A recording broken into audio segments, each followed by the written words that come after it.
Form সাথে বিক্ষোভ সপ্তমী। জেলায় জেলায় তৃণমূল বিজেপি অশান্তি। লালবাগে মহকুমা শাসকের অফিসে তাণ্ডব, আসানসোলে আগুন, কল্যাণীতে বিক্ষোভের মুখে বিজেপি বিধায়ক, চুঁচুড়ায় ফর্ম ছিঁড়ে প্রতিবাদ, শুনানিতে হয়রানির অভিযোগেও বিভিন্ন জায়গায় বিক্ষোভ।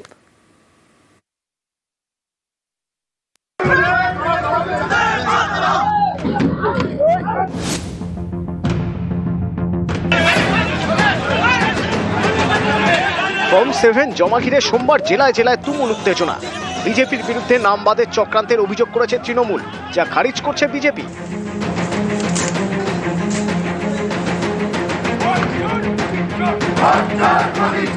ফর্ম 7 নিয়ে মুর্শিদাবাদের লালবাগ এসডিও অফিসে ভাঙচুর, তাণ্ডব।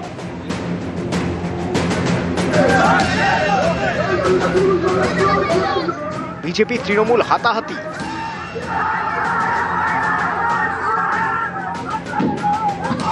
বিজেপি জেলা সভাপতির গাড়ি ভাঙচুর করা হয়।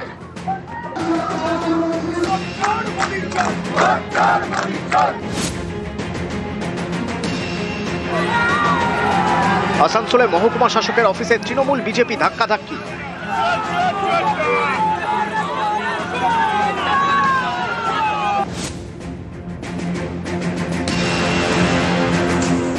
চুঁচুড়া মহকুমা শাসকের অফিসে উত্তেজনা, ফর্ম 7 ছিঁড়ে ফেলা হয়।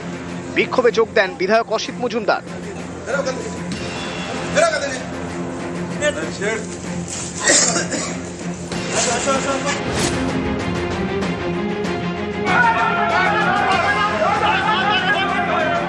চুঁচুড়া মগরা বিডিও অফিসেও বিক্ষোভ, এখানেও মুখোমুখি তৃণমূল বিজেপি।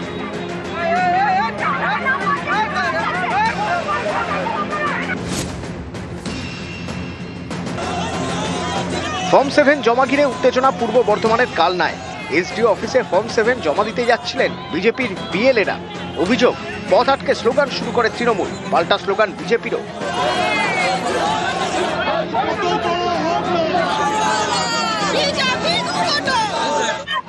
7 নম্বর ফর্ম জমা দেওয়ার জন্য আমরা এসডিও মহাশয়ের কাছে যাচ্ছিলাম, কিন্তু এই সোর তৃণমূলের নেতারা আমাদের সেই ফর্ম জমা দেওয়ার জন্য এরা চক্রান্ত করে বাধা দিল। ফর্ম 7 ফিল আপ করে জমা দিয়ে কালনা শহরের কালনা বিধানসভার বিভিন্ন লোকের নাম জমা দিয়ে তাদেরকে বাতিল করার চক্রান্ত করতে এসছে সরাসরি বিজেপি হাতে ফর্ম নিয়ে।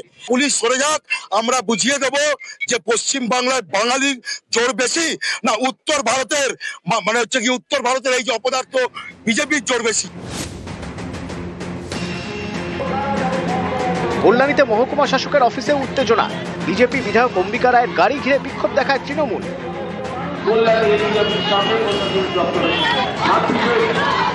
আমরা কোথাও কোনো ঝগড়াঝাটি করছি না, উনি ঢুকতে চেয়েছেন আমরা ঢুকুন, কিন্তু 7 নম্বর ফর্ম নিয়ে উনি ভোট কাটতে যাবেন সেটা আমরা মানব না।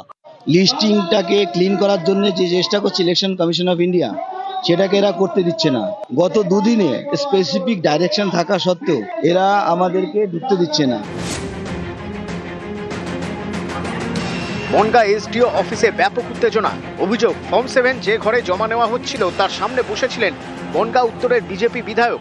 এ নিয়ে আপত্তি তোলে তৃণমূল, পাল্টা ফর্ম লুটের অভিযোগে সরব অশোক কীর্তনিয়া।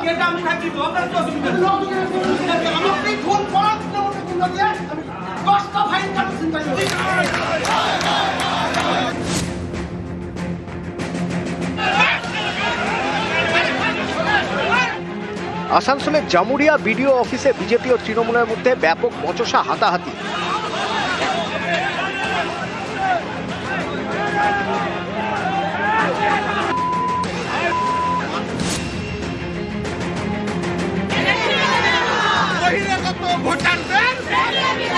শ্রীরামপুরে বিডিও অফিসেও বিক্ষোভ, ঝাঁটা লাঠি হাতে সোমবার বিক্ষোভ দেখান মহিলারা।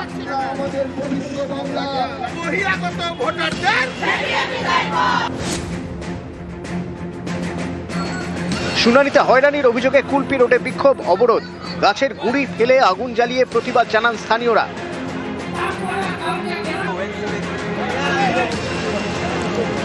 বাসন্তীর ভাঙনখালীতেও রাজ্য সড়ক অবরোধ করে বিক্ষোভ দেখানো হয়।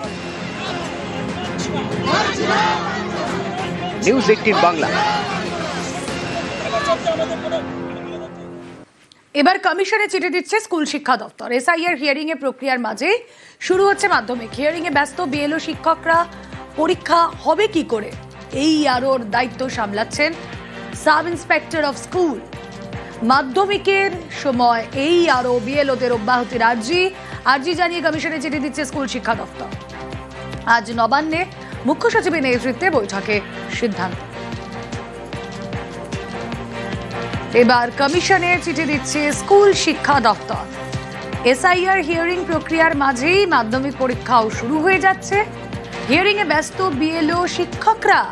তাহলে প্রশ্ন একটাই যে এই পরিস্থিতিতে মাধ্যমিক পরীক্ষা হবে কি করে? এই আরো দায়িত্ব সামলাচ্ছেন সাব ইন্সপেক্টর অফ স্কুল। মাধ্যমিকের সময় এই আরো বিএলওদের অব্যাহতির আর্জি জানিয়ে কমিশনে চিঠি দিচ্ছে স্কুল শিক্ষা দপ্তর। আজ নবান্নে মুখ্য সচিবের নেতৃত্বে বৈঠকে এই সিদ্ধান্ত।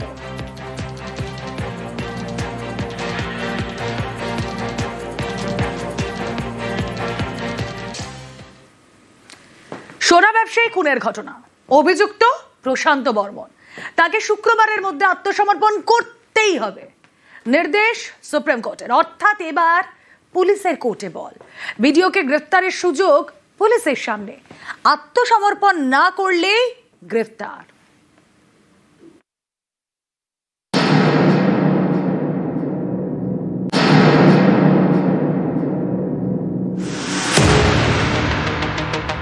প্রশান্ত বর্মন, জলপাইগুড়ির রাজগঞ্জের ভিডিও। সল্টলেকের দত্তাবাদের সোনা ব্যবসায়ী খুনে অভিযুক্ত।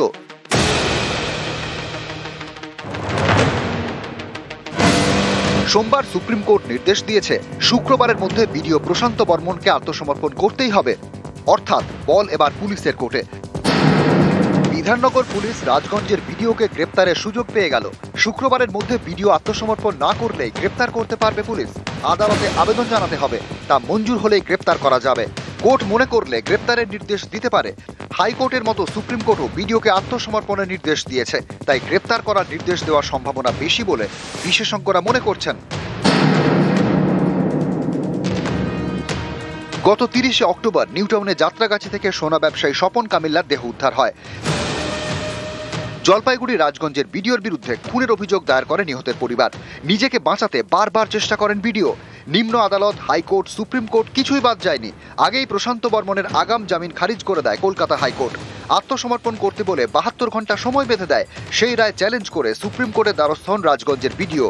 এরই মধ্যে ভিডিওর আত্মসমর্পণের মেয়াদ শেষ হয়। তার বিরুদ্ধে গ্রেপ্তারি পরোয়ানা জারি করে বিধাননগর পুলিশ।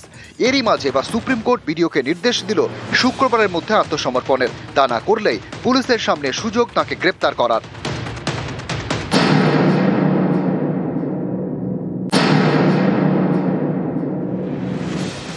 এখন রাজ্যে এসআইআর চলছে। একজন ভিডিও কাজ করছেন ইলেকটোরাল রেজিস্ট্রেশন অফিসার হিসেবে। এসআইআর শুনানিতে কাকে ডাকা হবে, তালিকায় কার নাম থাকবে, কার নাম বাদ যাবে, এসবের দায়িত্ব ভিডিওর। কাজে ভুল হলে ভিডিওর বিরুদ্ধে কড়া পদক্ষেপের হুঁশিয়ারি দিয়েছে নির্বাচন কমিশন। সেখানে রাজগঞ্জের ভিডিও যেন ব্যতিক্রম। তিনি দীর্ঘদিন অফিসেই যান না। অভিযোগ, গত 23শে ডিসেম্বর থেকে অফিসে যাননি রাজগঞ্জের ভিডিও প্রশান্ত বর্মন। অনেকেরই প্রশ্ন, এই ভিডিওর বিরুদ্ধে কেন বিভাগীয় তদন্ত করা হয়নি? কেন ভিডিওর বিরুদ্ধে কড়া ব্যবস্থা নেয়নি নির্বাচন কমিশন? এই ভিডিও কি এতই প্রভাবশালী? আমি একটা কথা বলছি, চক্রান্তকারীদের চক্রান্ত থাকবে না, দাবাংই থাকবে। নিউজ 18 বাংলা।